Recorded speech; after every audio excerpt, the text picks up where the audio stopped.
Today, we are unpacking something that so many people are struggling with quietly: burnout.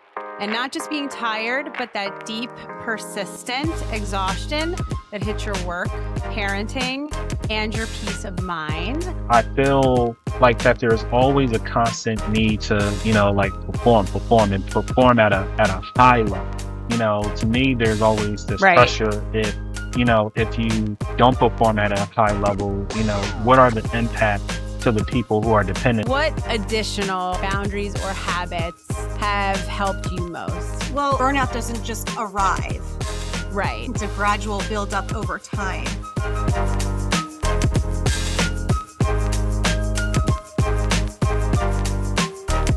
Welcome back to the Let's Talk Perspective podcast.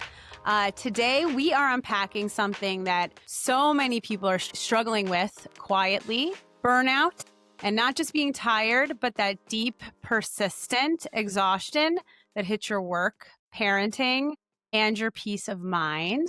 My name is Kelly Baker. I'm a licensed therapist, and I'm here with my two amazing co-hosts, Kevin English and Nicole DeLuca. And we're going to talk honestly about what burnout really means, again, from each of your perspectives. Kevin, would you like to go first? Sure, why not? All right. Let's do it. Okay. So, Kevin, as a working professional and a dad, have you ever felt like you were burnt out but couldn't admit it at both work and at home? Yes, I think if I'm being honest, I'm currently in that season right now, as far as feeling, Mm, the burnout. And as a man, I feel like my value is based off, like my function, how well that I function when it comes to being a man and my role as a man. And I feel like that there's always a constant need to, like perform and perform at a high level.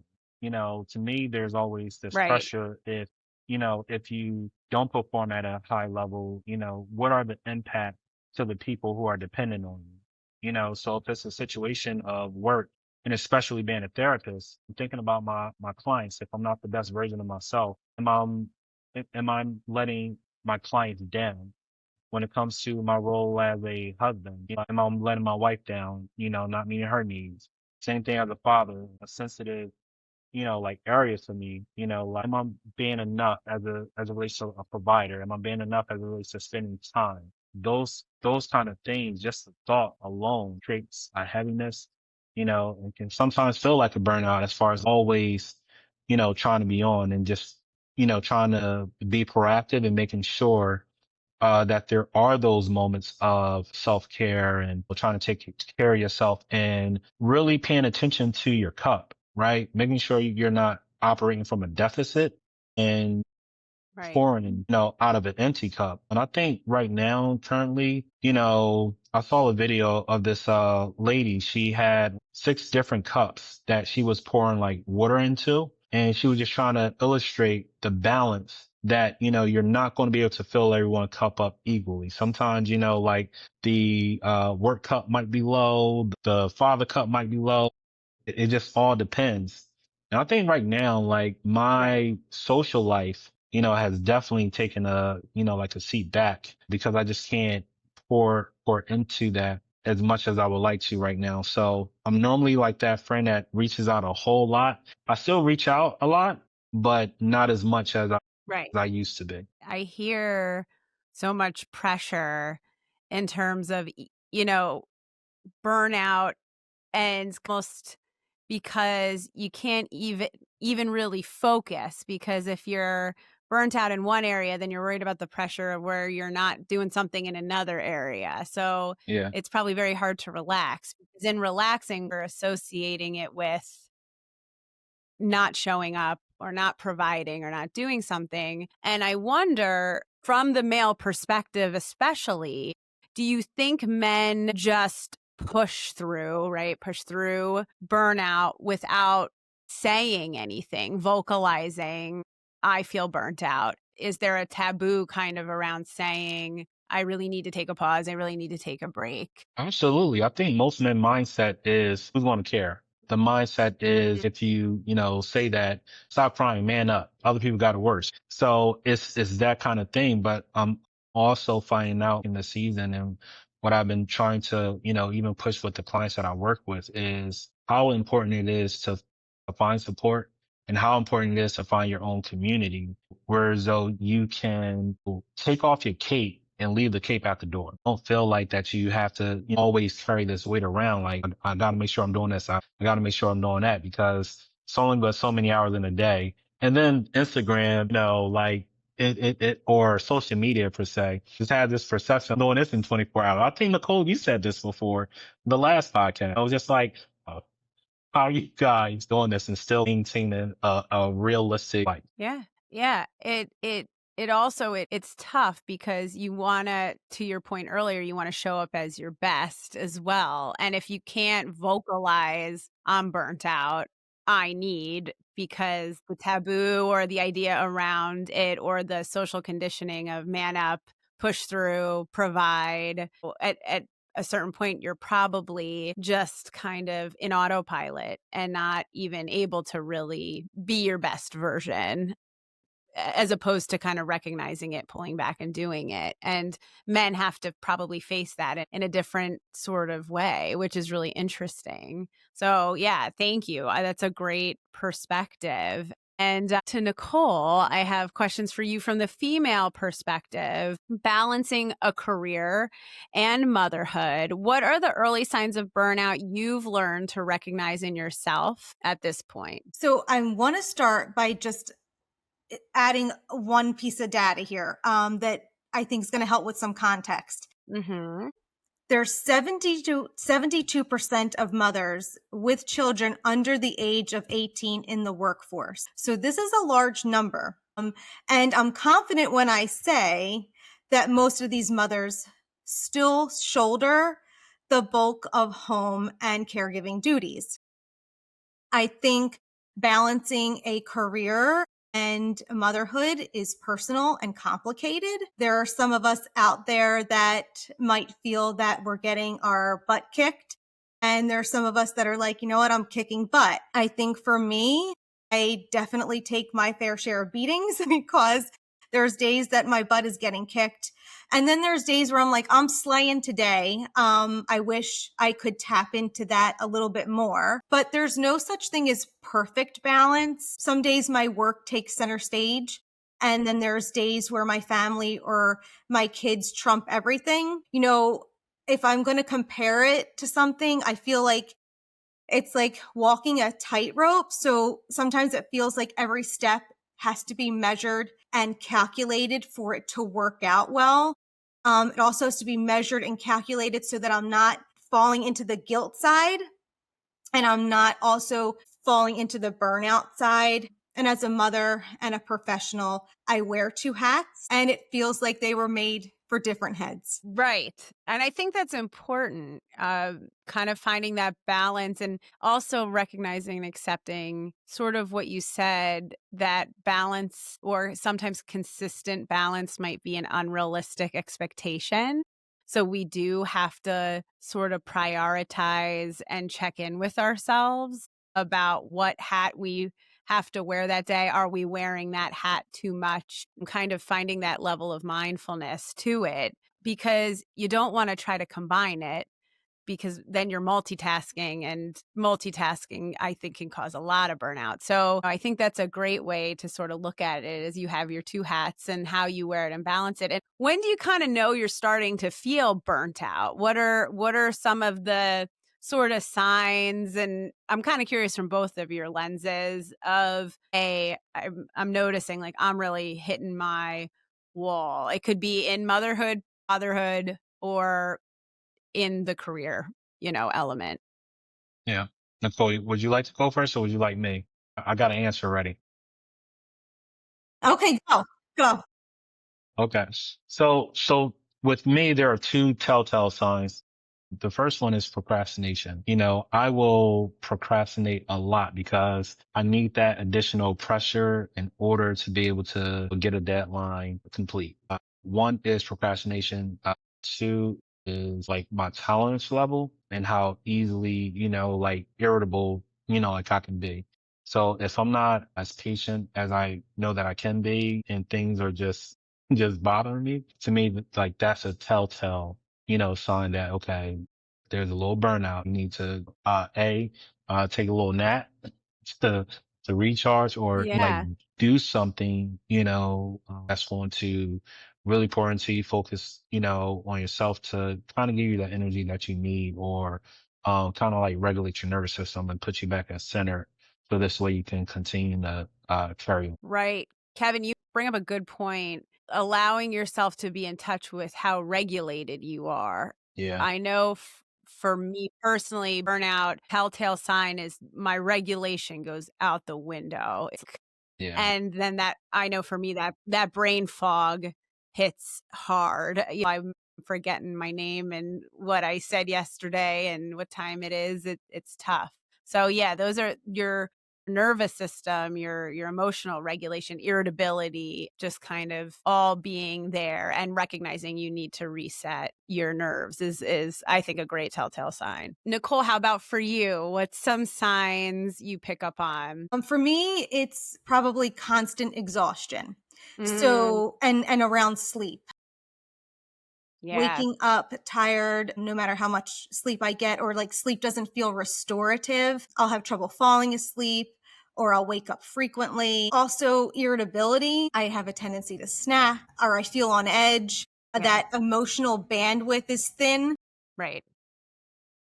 but also kind of withdrawing. So, not going out with my friends or participating in activities, which actually is not the right thing to do.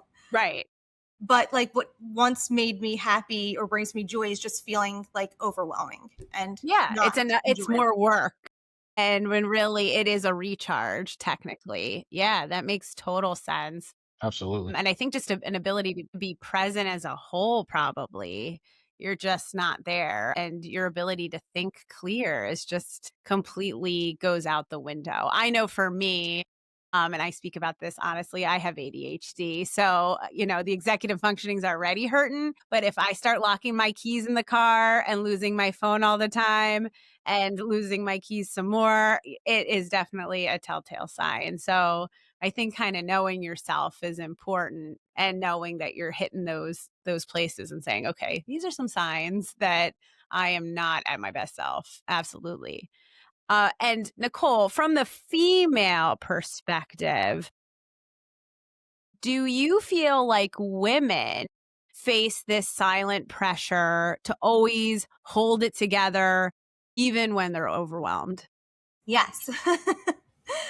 um, I feel that it's definitely rooted in cultural expectations, gender norms, and those internalized beliefs. But I feel like we're speaking up more now than we've had in the past. We are the default caregivers, the emotional anchors, multitasking superwomen.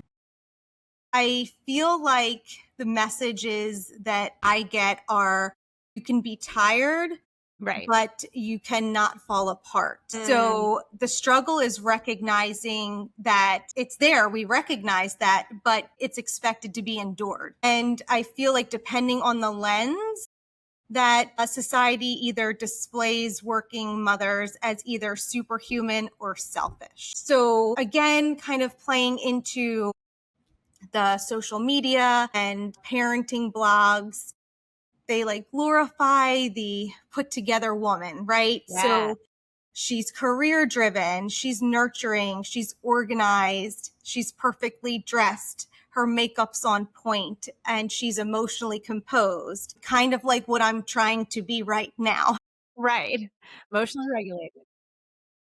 But if you only knew what the camera can't see, that's being totally transparent. That's the real stuff. So like I see some dirty socks right there, some soccer balls over there, a cheese stick wrapper, and a 10-pound dumbbell, like a display of randomness. And, before I got on here, prepping my family for where they were going to be and what they were going to be doing, including my dog, so that I could be present. Yeah. So, I also think that women worry they're going to be labeled as dramatic or weak, not capable.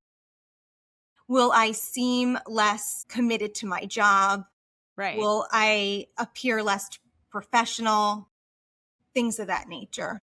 Right. Because we need to be a parent at the same time. And it's difficult because all of the things that we all just labeled as the signs of burnout, we're expected to not show any of those signs. And that's what's so difficult because then we can't even be real. We can't be authentic. And we're putting on a mask on top of the fact that internally we're going through those things. And yeah, just to kind of have it held all together and to have to say, hey, this is too much for me. It makes you feel weak or less than because you have to pull back and do something for yourself. The selfish label, I definitely can relate to that Can, as well. can, Yeah, can you Kev. guys, yeah, can you guys elaborate more? Like, cause I was going to ask Nicole that, like, what do you mean by like, I guess balancing like the selfish aspect? Like, can you speak more to that? That if I choose career, I am being selfish by not taking care of my family or my children in that way.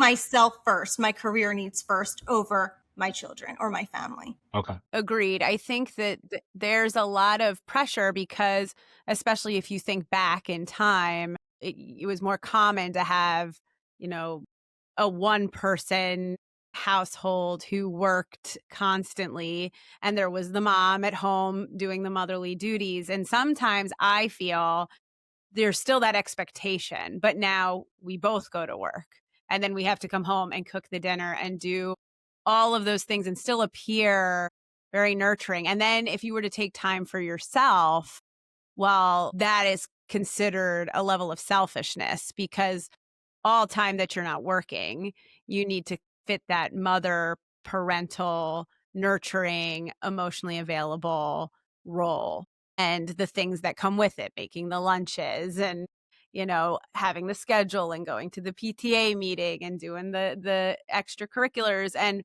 I think that that's on both ends, but I think just the female role of housewife and mother, it's hard when you're also career lady because I think you're just at a max. And even the most well-intended partner or family member can unintentionally minimize the struggle. Yeah, right. Absolutely. Mentioning how a person who manages all these different things or how they did it back in the day, when really I think when you're out of touch with it, you're not in touch with your burnout. You're probably in touch with pushing through or handling it in a different way, or stressors are different. And I really do think, on both the male and female end, there's just a lot of expectation to multitask. And research shows that we're not designed to multitask. I think 2% of people really have a strong ability to multitask.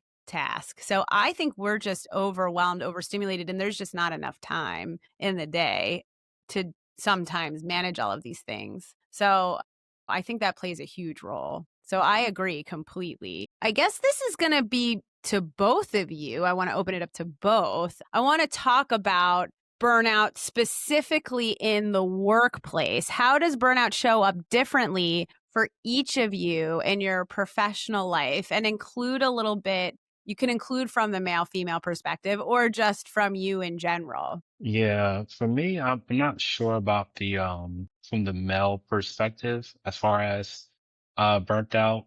Um I don't have any examples off the top of my head, but for me personally, burnout shows, especially in this particular field and profession, it is the paperwork. I hate, I hate Yeah. paperwork, because I feel like when you're in these sessions, like you're giving it your all. It's a lot of managing different emotions and things that are coming up. And like, I feel like, hey, like I gave them their money's worth. But then there's another aspect as far as like, how do you balance the paperwork? And that's where, again, you have the situation of what do I do? Do I spend time with, family? Do I, clean so I don't get yelled at? Like, do I get Yeah. these notes done? Which one Yeah. That and and go? like that decision anxiety a little bit of like, I have so many things to do. What do I even do first? Yeah. It's stressful. Yeah. And that's such a good point to the profession because also, even though we're talking about workplace burnout, the paperwork and even owning a business for me now and trying to get through summer and the pressure of being present for your children. I was talking about this today with a client. I was like, summer was designed in the world of school, right, as a break. So they're on break and you're trying to be present in their break while you have the expectations of a full-time job, managing clients throughout the week, and then trying to find the time to do the paperwork. I know for me, there's a lot of like administrative background to the business. So it's difficult because you want to be present in what you're doing and you're present in your sessions. And then all of the stress around how do I get all that other stuff done and then still be present as a parent, I think is very difficult. And I know in the summer has been harder on my end personally, because any moment I'm not doing something I technically have to, I want to prioritize my kids on their break. How about you, Nicole? Do you see it similarly, differently? How does it show up for you personally in your workplace? So for me, it's like cognitive overload. So it goes like this. I'm looking at my computer screen. I'm trying to write an email and my mind drifts to my kid's school project or making a pediatrician appointment or what I'm going to make for dinner. Did I pack the cleats? Figuring out if I'm going to get a workout in later. So if this is you, you're not alone. This is normal. And it's cognitive overload. It's the result of carrying a mental load of motherhood. And I get the brain fog, I get the scattered thoughts, and the constant multitasking, which we've brought up, uses up that executive functioning capacity. Yeah. That part of the brain that helps you focus or solve problems, make decisions. And when that's on overload, focus and productivity decreases. And it's hard to give 100% at work when your brain is at home or vice versa. Right. And for moms, I think, just frequent mental shifts happen during the work hours. My mind shifts from my child needs and home logistics back to work responsibilities. And it's kind of like whiplash, but with tasks. And, you're deep in a work task. Then you get a call or text from school or your kid or your partner. And then studies say it could take like 20 minutes to just rebalance and refocus Yep. from that distraction. And imagine that like 5, 10, or 15 times a day.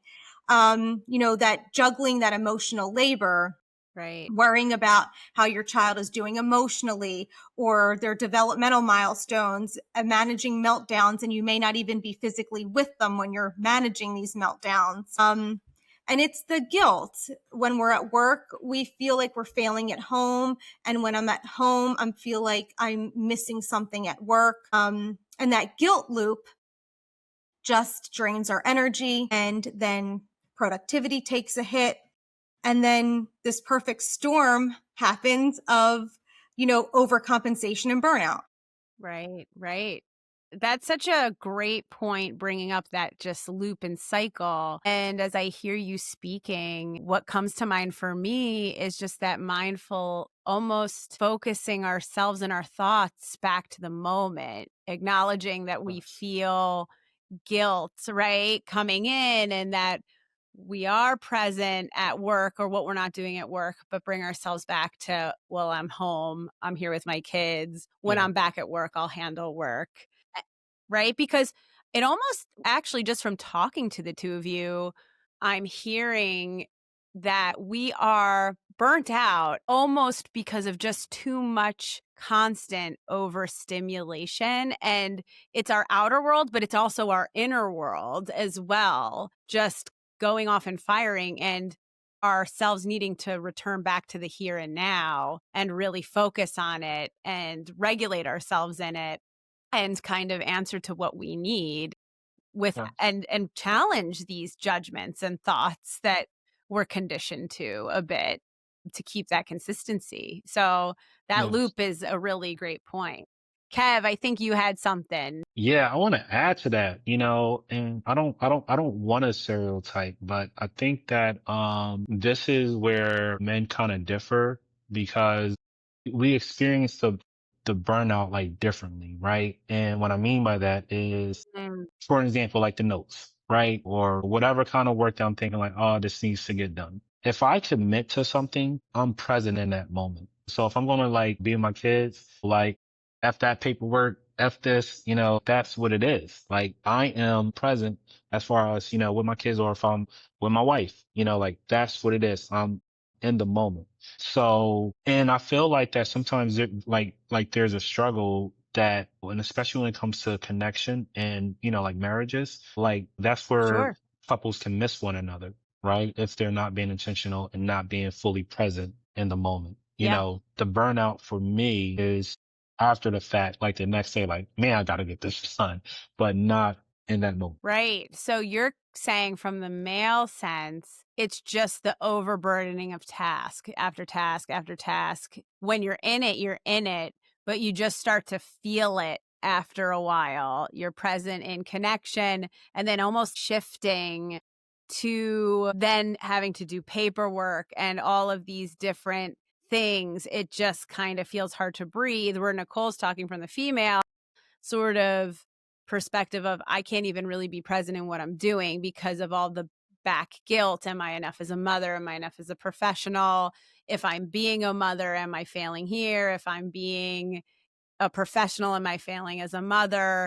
And it's difficult to probably just focus in what you're doing. So there's your shift in perspective on how the burnout even starts to come in. Correct. And I think, how I'm looking at it is just the timing of when a burnout is hitting or like when these different things are like coming into play, right? Mm, Again, for me, I don't want to even say, men, like I can like be present and not allow different tasks that needs to be complete or things that needs to be done, to affect, like attitude or anything like that, right? It's after, I've given myself and I committed to this particular area that like, oh man, I still got to get this, I still got to get this done. Whereas though I feel like that, in some cases, there's that constant, thing with the whole mental load, right? Hey, this got to get done. yeah. What's the schedule for tomorrow? And that I hear about from most women about this mental load, that it makes it hard to, fully be present. Absolutely. Right. I mean, it could be a male female perspective, could also be just your personality type, your temperament. Are you a more anxious person? You talked about procrastination being a sign. So I'm almost hearing for you, Kevin, like you're giving your full battery to things and then maybe like paperwork, something you don't like, right? Then that's kind of on the tail end. And by that point, your battery is just very low. And it's just you need kind of more of maybe a break in between where maybe us as females, we also need the break. I'm not saying that, but we also need to sort of really reconstruct our thinking and incorporate elements of acknowledging when those thoughts come in and shifting them and moving them to bring us into the present moment of what maybe the expectation is of women of holding it together, Yes. right? Yes. Keeping the schedule in line, making sure everyone knows where they need to be, just all of that pressure. And that goes to what we were sort of talking about earlier, where there's the social idea of the mother, the female in the family role, where for males, Kevin, and I'm like you said, that productivity, providing, I need to be there, I need to be doing things. And females were sort of the nucleus of making sure everything is where they need to be and planning and holding it together. We're actually almost wired to not think in the present because we have to be 5 steps ahead so that everything is where it needs to be when it needs to be. So that's an interesting element to it too. Yeah. So, yeah, so that's interesting. And my next question about the workplace, and then I'm going to move into parenting. Do you feel like the workplace makes and you're in different workplaces. Kevin is with me in at Perspective. So it's a little different. I know, Nicole, you work in community mental health. So it'll be interesting. But do you think it makes space for people to say they're burnt out? Or is it still seen as a weakness? I think it depends on the workplace culture. I think it depends on the leadership there. And I think it depends on the industry. So for me, I'm in mental health. So the dialogue is definitely there. I think burnout is being recognized as legit. I also think that companies are starting to put in policies like mental health days. I hear that a lot. Right. Flexible schedules, putting together like these wellness programs. Right. Things of that nature. So I think the dynamic is changing. And I think there's even more respect for the conversation where like there's more self-awareness or even like emotional intelligence being able to recognize and have these conversations. I also think on the other hand, in those more traditional or high pressure environments, people might just have to think that they have to push through it. Yeah.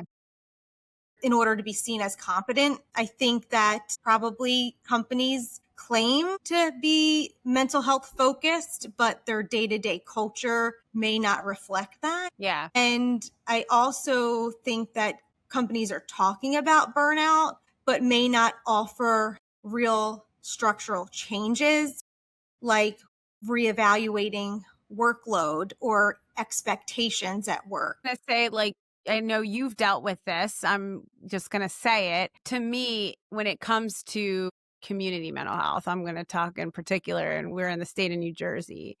I think obviously your environment or your culture could make it better or more supportive versus if you have leadership that's less supportive.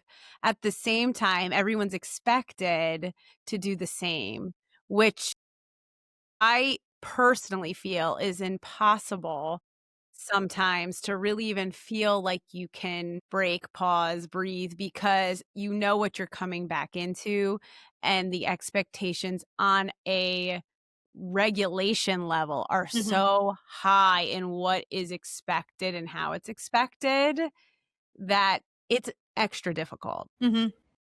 For sure. Yeah. But like leaders, they could be saying, we want to support this, but Yeah. may not know how to really model that healthy behavior. Yeah. And that just kind of sends mixed messages. Right.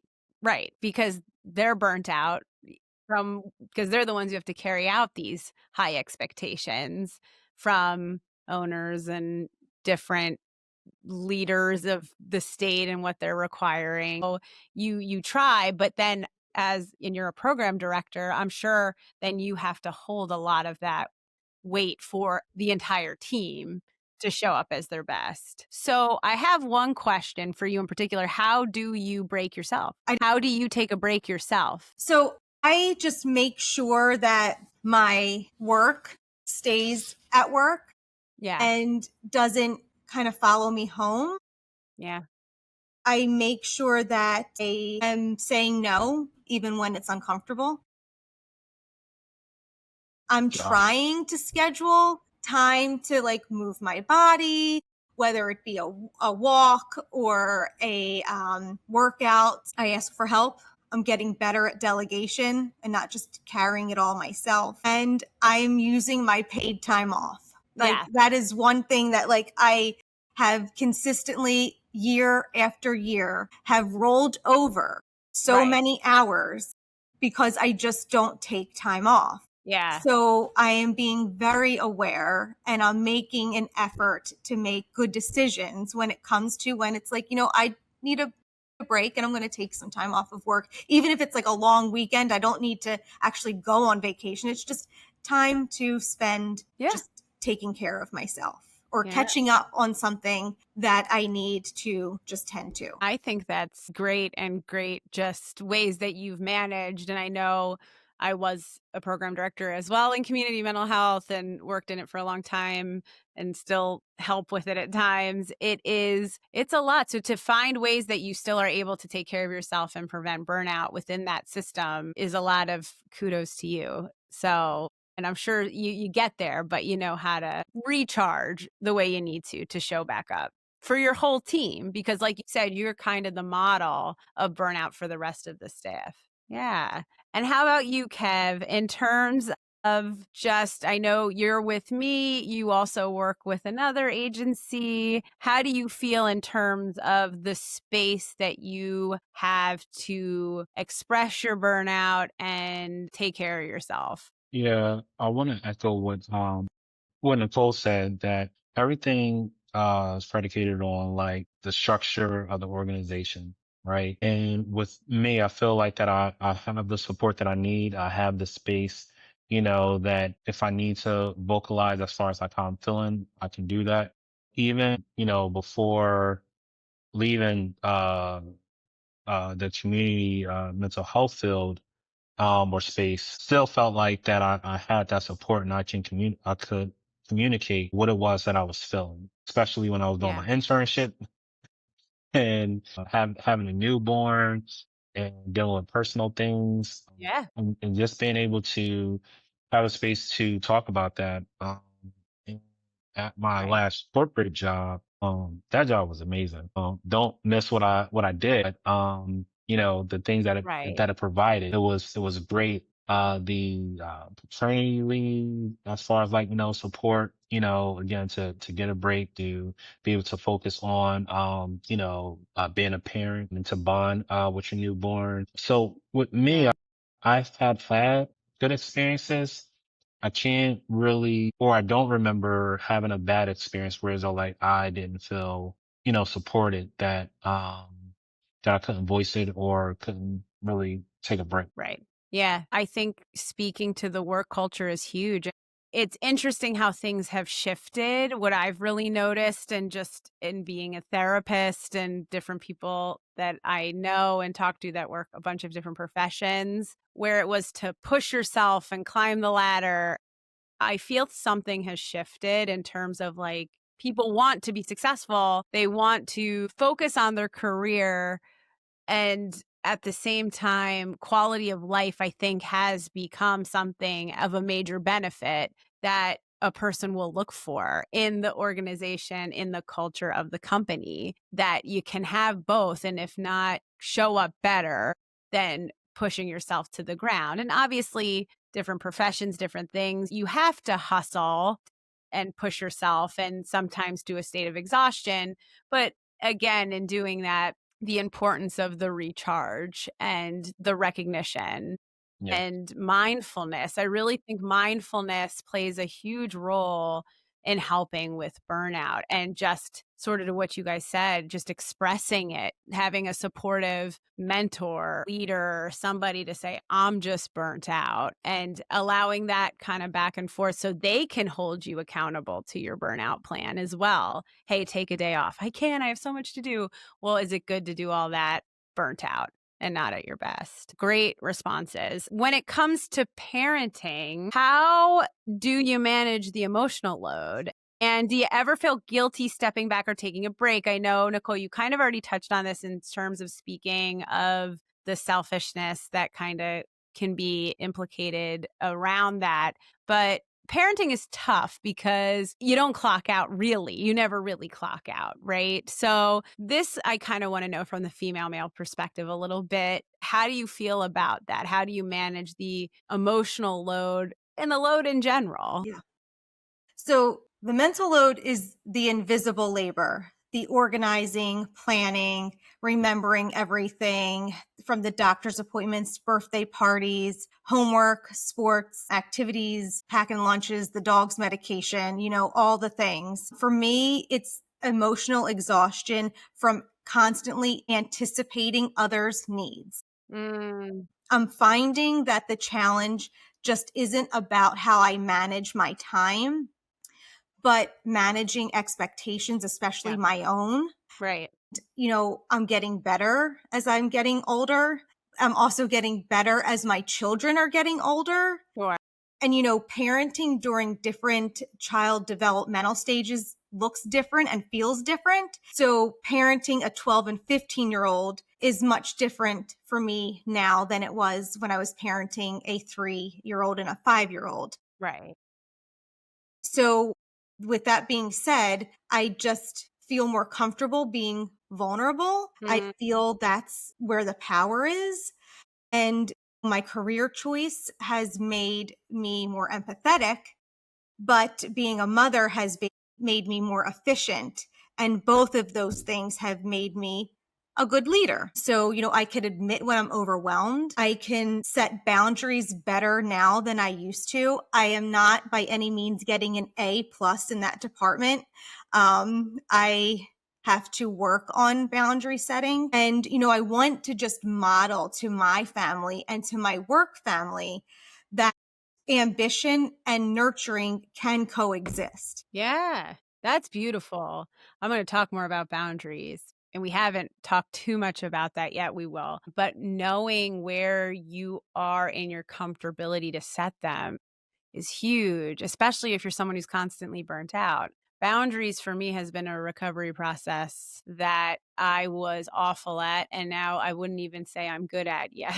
Probably like less awful. So that is an area unrelated to my situations in general, but just my ability to really set boundaries. And if you struggle with that, that's what I know I address personally on a constant level. And I'm always going to be working on probably to some degree because some of us feel unsafe in setting boundaries.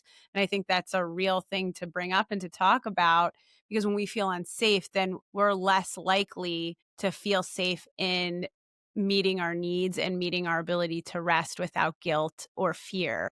So that's a great point about that. And we'll go more into boundaries, but that's a great response. Kev, how about for you? Yes, Okay. the emotional load of parenting. Do you feel guilty stepping back from parenting? And especially from the male perspective, I'm Yeah. definitely curious. The presence, the emotional load, it's got to feel different for males than females, I would imagine. Tell us a little bit about it. Yeah, I think so. So with me, it is a balance, like that you try your best to just do. Someone sent me a clip as far as how men struggle with time, right? That you can either chase after the money to provide the best lifestyle, like for your family, or, like you can, spend time with your kids, be there, be present, be at all these, like different things. But the struggle and how it is difficult, like to do both because something is going to fall by the wayside, Yeah. and even, as a therapist in this field, you look at it, it's like, oh, should I take on another client? Should I spend more time with the family?